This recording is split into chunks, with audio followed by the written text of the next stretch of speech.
Here was not an embassy. It was a CIA center. This was a den of espionage, where they were plotting against the Iranian people. States like these and their terrorist allies constitute an axis of evil. Let's get right to the issue. Can we afford to go to war with Iran? And the answer is no. This is a memo that describes how we're going to take out 7 countries in 5 years, starting with Iraq and then Syria, Lebanon, Libya, Somalia, Sudan, and finishing off Iran. Fighters that work with the IRGC Quds Force in Yemen, in Syria, in Iraq, in Lebanon, in Afghanistan, Pakistan, Bahrain. It will respond. It will respond against the oil. It will respond in the Persian Gulf. It will respond against our troops. The behavior and the objectives of the regime are not going to change, and therefore the only solution is to change the regime itself. And that's why before 2019, we here will celebrate in Tehran. Thank you very much.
In 1957, the US government helped the Shah establish its infamous secret police force known as Savak. Savak was tasked with monitoring the Shah's political opponents and even Iranians abroad. The agency tortured many Iranians, and its agents received training for interrogation tactics from the CIA. But the alliance between the Shah and the US turned a deaf ear to the growing anger in Iranian streets against the oppression of the Shah and US interference.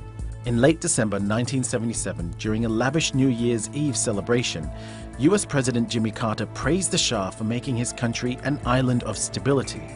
Iran, because of the great leadership of the Shah, is an island of stability in one of the more troubled areas of the world.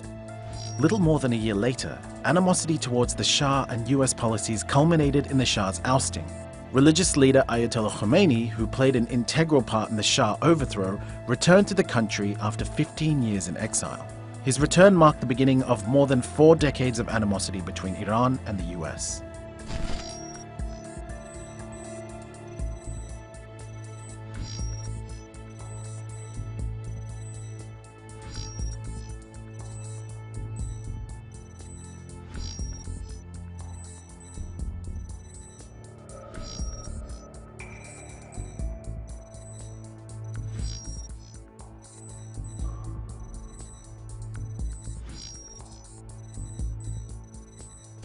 Since 1984, the US has designated Iran as a sponsor of terrorism.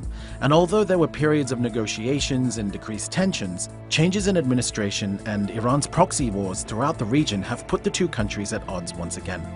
Tensions between Tehran and Washington have been rising since the Trump administration withdrew from the Iran nuclear deal in 2018. For far too long, all the way back to 1979 to be exact, nations have tolerated Iran's destructive and destabilizing behavior in the Middle East and beyond. Those days are over. The US has taken several steps to put maximum pressure on the Iranian regime.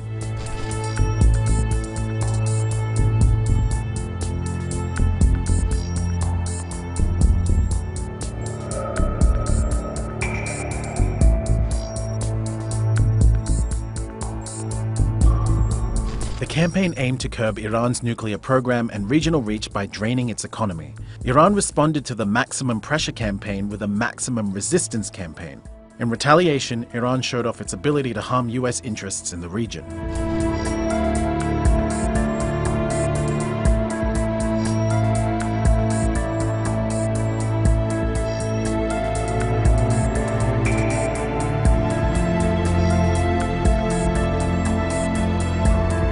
In January 2020, the US assassinated Qasem Soleimani, Iran's most revered military commander. Soleimani was the head of Iran's Revolutionary Guards Quds Force. His controversial role in the war in Syria enhanced Iran's military presence in the region. President Hassan Rouhani drew parallels between Soleimani's assassination and the US-engineered coup of 1953. This crime that the US committed is similar to the coup attempt and similar to the downing of Airbus passenger flight in the Persian Gulf. This crime will never be forgotten.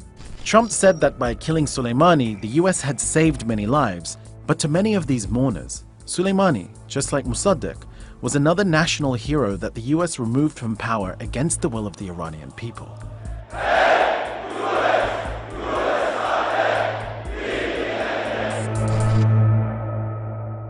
There's a Twitter message here as well, Mr. Baer. Can you comment on how Bush and Obama attempting to spend millions, or billions they write, to defend Europe from an imaginary Iran threat?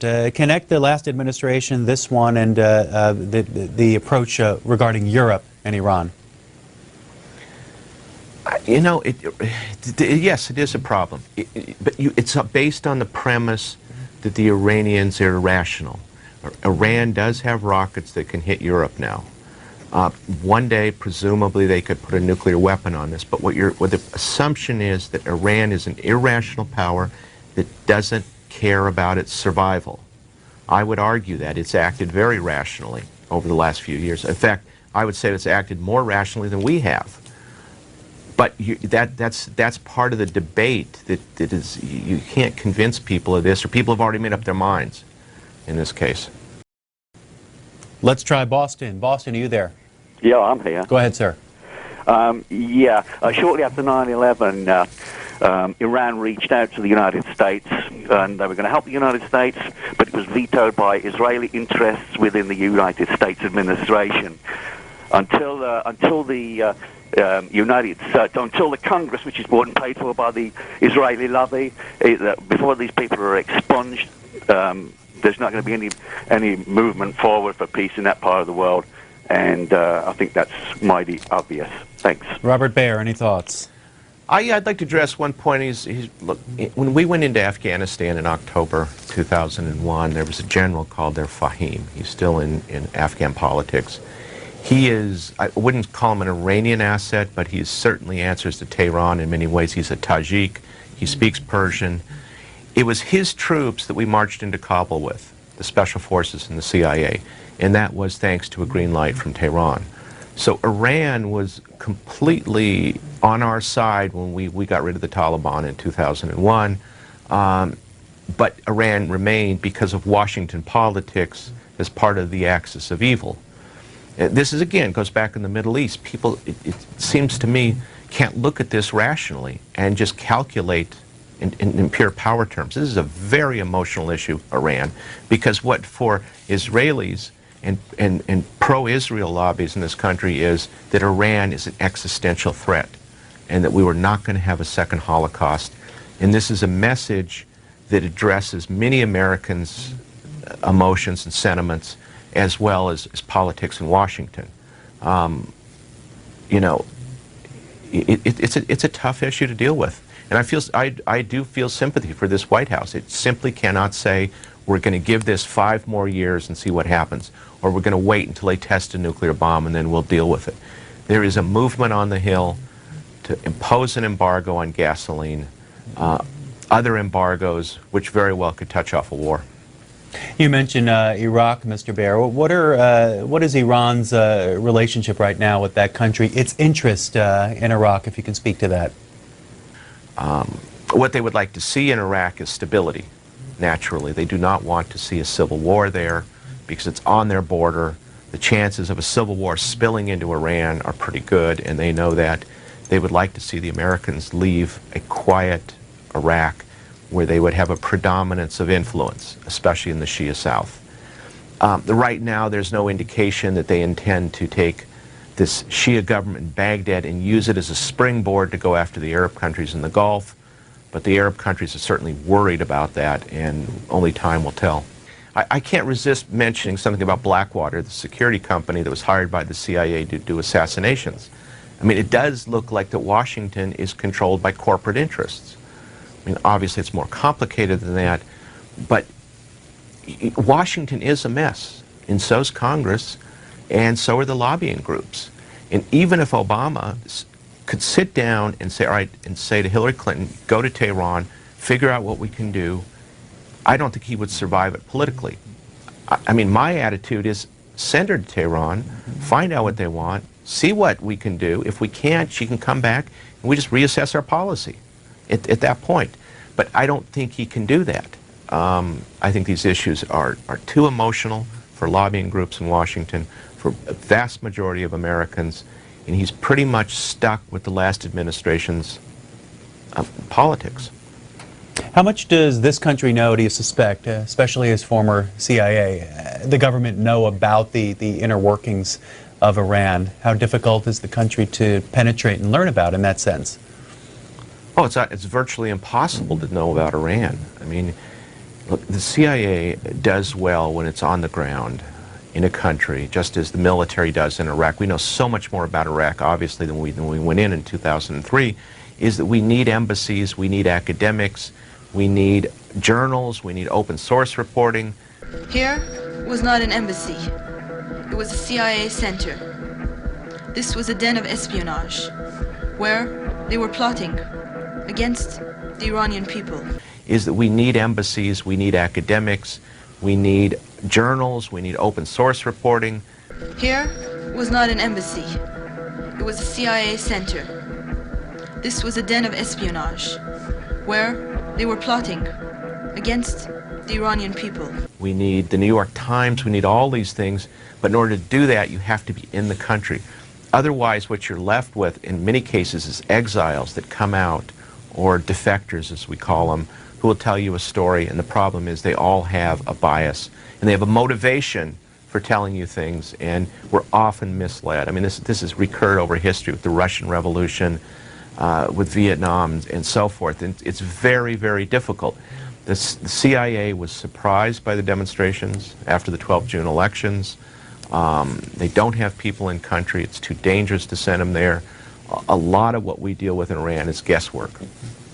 What did the Israelis think about that point that you just made? We had an earlier caller mention that there are elements there that are very committed to going to war. What's your take of the Israeli approach? Oh, I think they absolutely are, but they have a different experience with Iran. I mean, Iran looks at Israel as beyond the international pale, if you like. In 2006, they fought a war against Israel, which psychologically was devastating for Israel. They were unable to move Hezbollah back from the border. They lost a lot of troops. They lost a Corvette, was hit by rockets they didn't even know Hezbollah had. They accuse Iran. And the Israeli point of view is it is an existential threat to Israel. But the point is that if we go to war with Iran, we're going to pay the price, not Israel. And this is what this president is going to face this fall. Robert Baer, in our remaining few minutes, wanted you to wrap things up as we look toward the epilogue of the book. You do lay out three broad options. You've spoken to them a little bit, but wrap up your thoughts if you could. You talk about three broad options here. One of them is possibly containing Iran. One of them is to provoke a Sunni-Shia civil war, and the other is to settle with Iran. Which is your preferred option? And speak to each of them if you could. I think we should settle with Iran. Look, there's an American journalist arrested. She broke the law. She had confidential documents. She didn't have a press ID. She's an American. This is Sabiri. And it was Ahmadinejad who wrote a letter to the court and ultimately got her out. I mean, Ahmadinejad is crazy as he may sound to a lot of people, does want to settle with the United States. We have to listen to what he has to say. We have to listen to Khamenei, what he says, as well as the rest of that power circle around them.